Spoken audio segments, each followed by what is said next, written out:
Throughout my martial arts travels, my journey, I have always enjoyed helping people, uh, causing an awakening, if you will, of the conscious mind.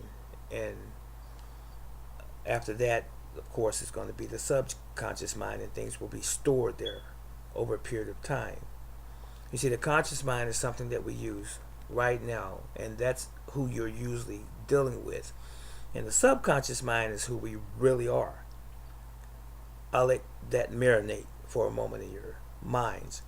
But as I began to say, throughout my martial arts travels and my journey, I have always enjoyed helping people to come to the realization of their true potential. Those things that are hidden within that they didn't even know were there or never believed could ever surface or take them to a certain place and or plateau in their lives that they could only dream of.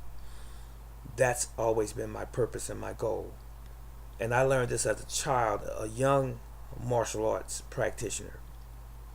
And it holds true to this very day. It is my purpose and my mission statement today to continue to enlighten people and to continue to give valuable information to those who would listen and those who would take that information and utilize it for the good. And I say this, there's an old saying, what you do for yourself, you take to your grave. And what you do for others, you leave behind.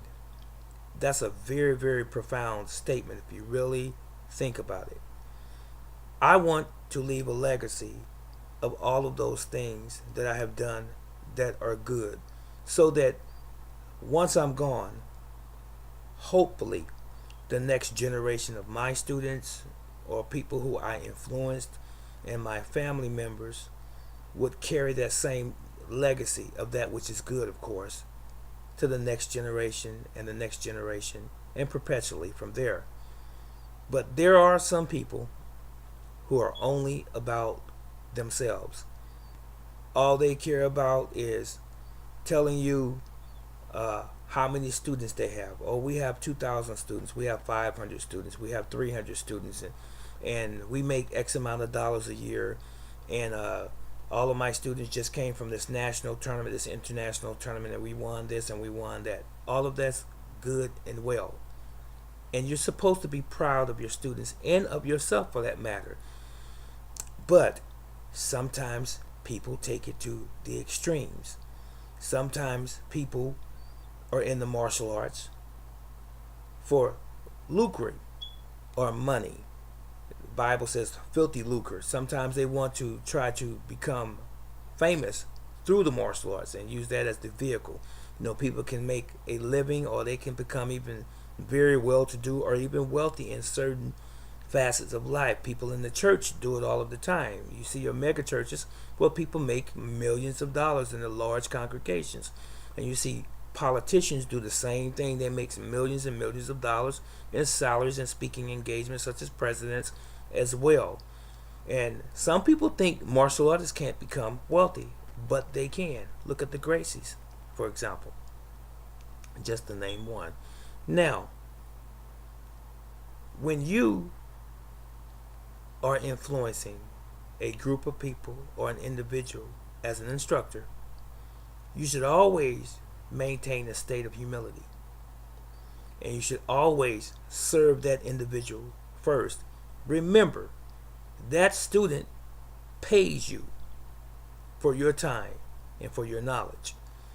That student is not there to be underserved. And you, instructor, should always remember that the student comes first, not you. The very fact that you open up a martial arts school should have been predicated on you trying to enhance or enrich another human being's life by sharing that precious knowledge that you have gleaned over your martial arts career. That's it, and that's all. You should be secondary. I'm not saying that you can't make a living in the martial arts. Of course, you deserve to make a living, but don't get it twisted. Don't let it be about you first. Let it be about the other students first. And you will get your due deserved and your pay from letting it emanate from your heart first, translating it to that student. Then your reward shall or it will come if you're patient. But don't try to jump out there thinking about a dollar sign and how many people you can recruit just so that you can make money, and then you give them a watered down version of the martial arts that you have studied because you're too busy chasing the dollar as opposed to spending the time with your students and the quality time. That's it, and that's all. Now, the question that I'm posing to you today is your martial arts about you, or is it about your students? This is Brother Teacher.